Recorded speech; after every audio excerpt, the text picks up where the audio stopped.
Good evening to all students. Standard 9th નવમા ધોરણમાં આપણે એક્ઝામની માસ્ટર કી છે એની તૈયારી કરવી છે, જેથી એક્ઝામ દરમિયાન જે આપણી તૈયારી હોય એમાં આપણને વધારે ફાયદો થાય. સૌથી પહેલાં માસ્ટર કીની વાત કરીએ તો આખા કોર્સને આપણે 5 ભાગમાં વહેંચશું. અત્યારે એના પહેલાં 3 પાર્ટ છે એ આપણે અત્યારે સોલ્વ કરવા છે. ચાલો તો આપણું કામ શરૂ કરી દઈએ. સૌથી પહેલાં તો સાયન્સની અંદર જે ક્વેશ્ચન છે એના આન્સર ડાયરેક્ટ તમે કેમ યાદ રાખશો એની માસ્ટર કી અહીંયા તમારી સામે છે. જેમ કે વેગમાનનું સૂત્ર તો P બરાબર mv, દળ ગુણ્યા વેગ. સમજાણું? પછી બાહ્ય બળનું સૂત્ર પૂછે તો તમારે કેટલું યાદ રાખવાનું? F બરાબર ma, દળ ગુણ્યા પ્રવેગ. ત્યાર પછી યાંત્રિક ઉર્જા એટલે કોનો સરવાળો છે? યાંત્રિક ઉર્જા બરાબર ગતિ ઉર્જા વત્તા સ્થિતિ ઉર્જા અથવા સ્થિતિ ઉર્જા વત્તા ગતિ ઉર્જા. પછી વેગનું સૂત્ર V બરાબર S/T. જો દાખલામાં કેટલું ઉપયોગી બને? S એટલે અંતર, અમુક જગ્યાએ આપણે સ્થાનાંતર લેશું. વેગ હોય તો આપણે સ્થાનાંતર લગાય, એના છેદમાં સમય, એટલે કે V બરાબર S/T. પછી પ્રવેગનું સૂત્ર A બરાબર V - U છેદમાં T. એટલે કે અહીંયા 2 પ્રકારના વેગ છે. કયા? તો કે અંતિમ વેગ ઓછા પ્રારંભિક વેગ એને ભાગ્યા સમય. પછી ગતિ ઉર્જાનું સૂત્ર કાઇનેટિક એનર્જી E બરાબર 1/2 mv વર્ગ. ત્યાર પછી સ્થિતિ ઉર્જાનું સૂત્ર, સ્થિતિ ઉર્જા શું કહીએ છીએ? પોટેન્શિયલ એનર્જી EP બરાબર mgh.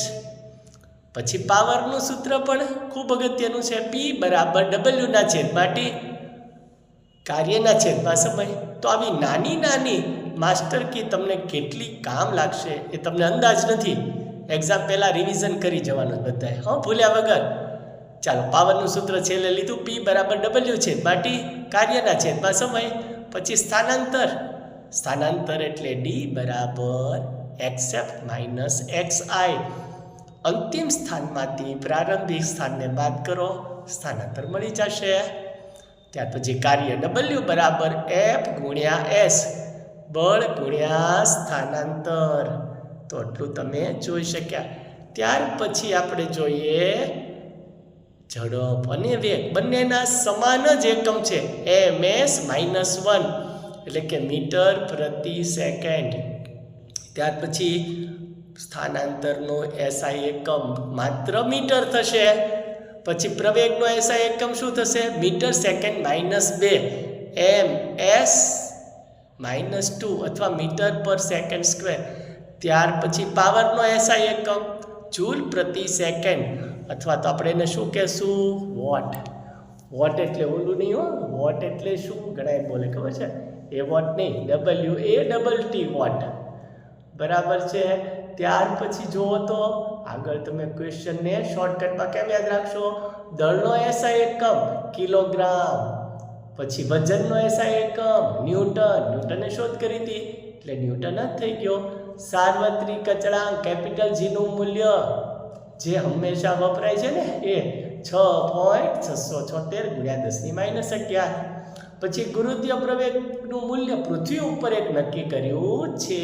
કેટલું નક્કી કર્યું છે? 9.8 એનું મૂલ્ય છે. પછી જીનો SI એકમ તમને પૂછે તો તમે શું લખો? ન્યૂટન મીટર સ્ક્વેર છેદમાં કિલોગ્રામ સ્ક્વેર અથવા Nm² kg -2 કિલોગ્રામ -2 કરી શકાય. છેદને અંશમાં લઈ જવાય. પછી ગુરુત્વીય પ્રવેગનો SI એકમ ms - 2. ત્યાર પછી આગળ જોઈએ તો 21મો પ્રશ્ન છે. 21મા પ્રશ્નમાં શું છે સમજી લ્યો. ચંદ્ર પરનું ગુરુત્વીય પ્રવેગનું મૂલ્ય g of m. ચંદ્ર ઉપર g of m એટલે જ m એટલે મૂન.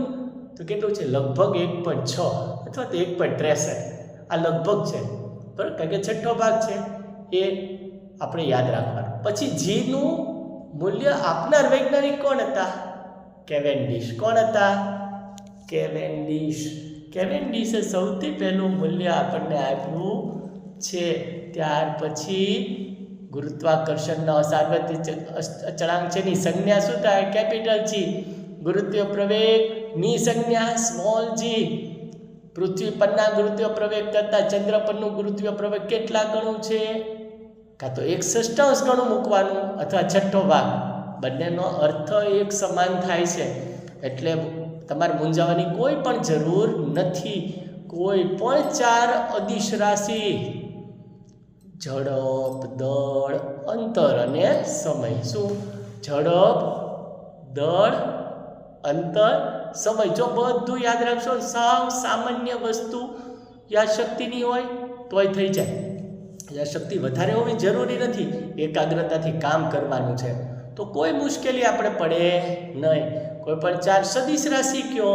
ચાલો, તો કે વેગ છે, પ્રવેગ છે, પ્રતિપ્રવેગ છે, સ્થાનાંતર છે, વજન છે. ભલે આપણે વજન આમાં લીધું નથી, પણ વજન આવે ખરું. ત્યાર પછી ન્યૂટનની ગતિના બીજા નિયમનું સૂત્ર F બરાબર ma. શું થશે? F બરાબર ma. રોકેટ એન્જિન કાર્ય કરતું હોય એવો કયો નિયમ છે? ન્યૂટનની ગતિનો ત્રીજો નિયમ. પછી જડત્વની વ્યાખ્યા અથવા જડત્વનો નિયમ સમજાવનાર કોણ હતા વૈજ્ઞાનિક? ગેલિલિયો. જોજો ગલગલિયો લખતા ગેલિલિયો. પછી બળની વ્યાખ્યા આપનાર ન્યૂટનનો કયો નિયમ છે? પહેલો નિયમ. બળની વ્યાખ્યા આપે છે એ આપણને ખ્યાલ છે. પછી બળનું મૂલ્ય આપનાર ન્યૂટનનો કયો નિયમ છે? બીજો. પછી હાઇડ્રોજનના સમસ્થાનિકો તો પ્રોટોનિયમ, ડ્યુટેરિયમ ને ટ્રિટિયમ. પછી તમને ખબર છે કઠોળમાંથી કયું તત્વ મળે પોષક ઘટક? પ્રોટીન જ મળે ને, હે ને? પછી 2 પાક એક જ ખેતરમાં એકસાથે ઉગાડવાની જે પદ્ધતિ છે એને શું કહેવાય? મિશ્ર પાક પદ્ધતિ. કેવી? મિશ્ર પાક. પછી એક કોષીય સજીવોના નામ આપો. આમ તો ઘણા છે, ઘણા એટલે અતિશય ઘણા નહીં, આમ નક્કી છે. એમાં અમીબાન પેરામિશમ તો લખી જ નાખવાનું, બરોબર, ભૂલ્યા વગર. પછી સ્લીપર. સ્લીપર એટલે ચાકડી જેવો આકાર હોય, ચપ્પલ, સ્લીપર જે કહેવાય એવો આકાર ધરાવતો સજીવ અથવા પ્રજીવ કયો? બોલો, આવી ગયું હતું ને, 8માં આવ્યું હતું, યાદ કરો. પેરામિશિયમ. કયો? પેરામિશિયમ. અને અનિયમિત આકાર કેનો છે? અમીબાનો. અનિયમિત આકાર ધરાવતો પ્રજીવ છે એ અમીબા છે. પછી કઠોળ વર્ગની વનસ્પતિ પર યજમાન કોણ આધાર રાખે છે એવો બેક્ટેરિયા કયો છે? તો કે રાઇઝોબિયમ. કયો બેક્ટેરિયા? રાઇઝોબિયમ. બરોબર. ત્યાર પછી સૌપ્રથમ કોષને જોનાર કોણ હતા? યાદ છે ને, બુચના કોષની અંદર જુદા જુદા જગ્યા જોઈતી. કોણે જોઈતી? રોબર્ટ હુકે. કોણે જોઈતી? Robert Hooke. ચાલો, તો હવે જોઈએ 41મો પ્રશ્ન. 60 પ્રશ્નો આજે આપણે કરવા છે. 41 તો આપણે જવાબ ફટાફટ આપણે માસ્ટર કી ચેક થઈ ગઈ, બરાબર ને? Na+ અને SO4- દ્વારા બનતા રાસાયણિક પદાર્થનું અણુસૂત્ર જણાવો. તો કયું આવશે? Na2SO4. સોડિયમ સલ્ફેટ આપણે એને કહેશું. નામ પણ કરજો અને સૂત્ર પણ કરજો. 10thની અંદર આ બધા સૂત્રો આપણે કામના છે. એટલે 9thમાંથી 10thમાં આપણે જઈએ. હવે થોડોક જ સમય છે આપણી પાસે. આ એક્ઝામ પતે બસ, પછી 15 દિવસ પછી તમે બધા 10thમાં હશો, હે ને? તો આપણે આ ઉપયોગી બધું બનશે આગલા ધોરણમાં. બળનો આઘાતનો એકમ NS, ન્યૂટન સેકન્ડ, બરાબર. પછી ઓરમનું લેટિન નામ આપનાર તત્વ, કયું તત્વનું નામ ઓરમ પાડ્યું હતું એમ આપણે પ્રશ્ન છે. ગોલ્ડ, સોના. સોનાને ઓરમ કહેવાય, બરાબર. ત્યાર પછી રાસાયણિક સંયોગીકરણના નિયમો આપનાર વૈજ્ઞાનિક કોણ હતા? લેવોઝિયર. તો એ પાકું કરી નાખજો. ઉર્ધ્વપાતી પદાર્થો કપૂર છે, નવસાર છે, નેપ્થેલિનની ટેબ્લેટ છે, જેને આપણે ડામરની ગોળી કહીએ છીએ, નેપ્થેલિન. સમજાણું? ત્યાર પછી ધરતીકંપનો આકાર અલ્ટ્રાસોનિક તરંગો છે, તો એ આપણે અહીંયા જવાબ ખૂટે છે એ આપણે પૂરી નાખજો, ધરતીકંપના તરંગનો, બરાબર. પછી ઘનાકાર અધિચ્છદનું સ્થાન લાલ ગ્રંથિના અસ્તર ઉપર. ક્યાં? લાલ ગ્રંથિના અસ્તર ઉપર. પછી ત્યાર પછી પૂરક પેશી તરીકે આધાર આપતી પેશી કઈ છે? મૃદુતક. કઈ? મૃદુતક. મૃદુતક પેશી કેવી છે? પૂરક પેશી તરીકે આધાર આપે છે, બરોબર ને? એક હમણાં જ કીધું, અલ્ટ્રાસોનિક ધ્વનિ કંપનના તરંગો. અલ્ટ્રાસોનિક તમારે યાદ રાખી લેવાના. એ આમાં જવાબ આપણે ફિલઅપ કરવાનો બાકી છે, તો એ તમે સમજી લેજો. મેં જવાબ તમને કીધો. પછી એટીપીનું પૂરું નામ એડિનોસાઇન ટ્રાઇફોસ્ફેટ. કયો? Adenosine triphosphate. પછી કોષનું શક્તિઘર પાવર હાઉસ, કણાભસૂત્ર, કોષનું રસોડું, હરિતકણ, આત્મઘાતી કોથળી ધરાવતી અંગિકા લાઇસોઝોમ. બરાબર, નકામા દ્રવ્યોને તે પાચન કરી લે, પોતાનું બલિદાન આપી દે એવી અંગિકા છે લાઇસોઝોમ, આત્મઘાતી કોથળી. પ્રોટીનનું સંશ્લેષણ કરતી અંગિકા છે તો એ રિબોઝોમ. જીવંત યાંત્રિક પેશી તરીકે કાર્ય કોણ કરે છે? તો કે સ્થૂળ કોણક પેશી. બરાબર, સ્પષ્ટ રીતે તમારે જવાબ લખવાના છે. સ્પષ્ટ આંતરકોષીય અવકાશ ધરાવતી પેશી કઈ? મૃદુતક. પછી કોષની કચરા નિકાલની પ્રણાલીને શું કહેવાય? લાઇસોઝોમ, કારણ કે કચરો દૂર કરે. કોષવાદ કોણે રજૂ કર્યો? એવા વૈજ્ઞાનિકો કયા હતા? સ્લેડન અને શ્વોન. પછી કોષ કેન્દ્રની શોધ કરનાર કોણ હતું? બધાને ખ્યાલ છે, રોબર્ટ બ્રાઉન. કોષ કેન્દ્રની શોધ કરી.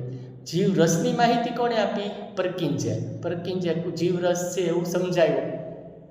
ત્યાર પછી તમે જુઓ તો છેલ્લો પ્રશ્ન પહોંચી ગયા છો. હવે લાસ્ટ, કોષની ક્રિયાનું નિયમન કરનાર. કોષની ક્રિયાનું નિયમન કોણ કરે છે? કોષ કેન્દ્ર જ કરે ને. તો અહીંયા આપણે આજના લેક્ચરમાં 60 માસ્ટર કી સમજ્યા. આવા જ અગત્યના પ્રશ્નો હજી 40 આપણે આવતા લેક્ચરમાં લેશું, એટલે કે આવતીકાલે સવારે અથવા તો સાંજના સેશનમાં લેશું. ફરી મળીએ નવા લેક્ચર સાથે, નવા વિચારો સાથે. ત્યાં સુધી ખૂબ મહેનત કરો. ચલો આવજો. Good night.